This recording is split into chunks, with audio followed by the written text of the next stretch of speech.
অন্য দিনের মতন স্নান ধান করে রেডি হয়ে চলে যাবো এবারে ঠাকুর ঘরে। যেহেতু আজকে সকাল সকাল রান্না করার কোনো ঝামেলা নেই, কারণ আজকে হলো 1 মে।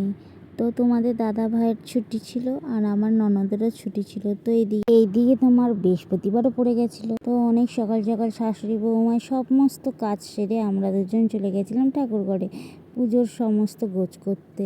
যেহেতু মামুনি বেশিরভাগটা গোছায় দিয়ে তারপরে মামুনি সুন্দর করে সাজায়, মামুনি পুজো করে, আমি জাস্ট হাতে হেল্পারের মতন এগুলো সব গোছ করে দিই। কারণ মামুনি পুজো করতে ভালোবাসে, প্রত্যেক দিন সকালবেলা মামুনি পুজো করে। হ্যাঁ, একান্ত যদি খুব প্রবলেম হয় তখন আমাকে করতে হয়, কারণ তোমার দাদা ভাইয়ের অফিস থেকে অনেক সকাল সকাল ও বেরোতে হয়, কারণ 7টা 7:30টার মধ্যে অনেক সময় বেরোয়।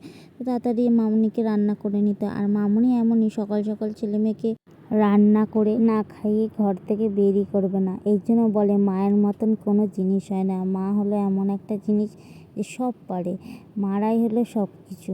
তো যাই হোক, ওইদিকে কথা বলতে বলতে দেখো আমি এদিকে চলে এসেছি নিচে। তো এদিকে দেখো সাই বাবাকে আর তারা মাকে আমি আরতি করছি, খেতে দেওয়া হয়ে গেছে। আর বাবার সামনেও ধূপ দেখিয়ে দিয়েছি, বৃহস্পতিবার করে বাবার সামনে আমি ধূপ আর প্রদীপ দেখাই।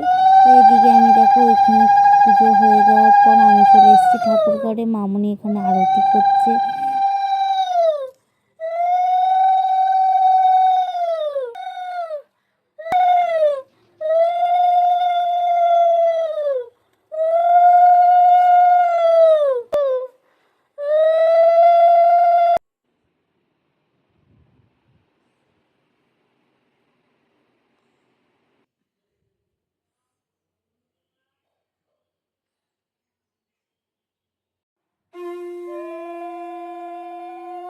তো মামুনির পুজো কমপ্লিট, এবার মামুনি পড়বে পাঁচালি। তো আমি বসে বসে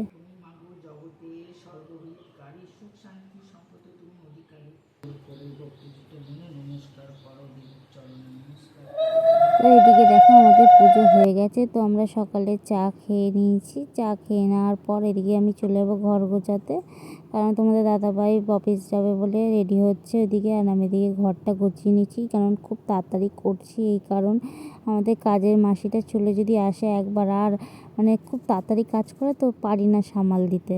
আর এদিকে আমার একটু টেডি বিয়ারটাকে আদর করে নিলাম। তো এদিকে আমি বিছানাটাকে পুরো গুছিয়ে নেব, সব যা ফার্নিচার আছে মোছামুছি একটু করে নিই। রোজ পরিষ্কার রাখতে আমার খুব এখন ভালো লাগে। আগে আমি এত গোছানি ছিলাম না, এখন আমি প্রচণ্ড গোছানি হয়েছি। আমার সব সময় ঘর এখন টিপটপ রাখতে ভালো লাগে।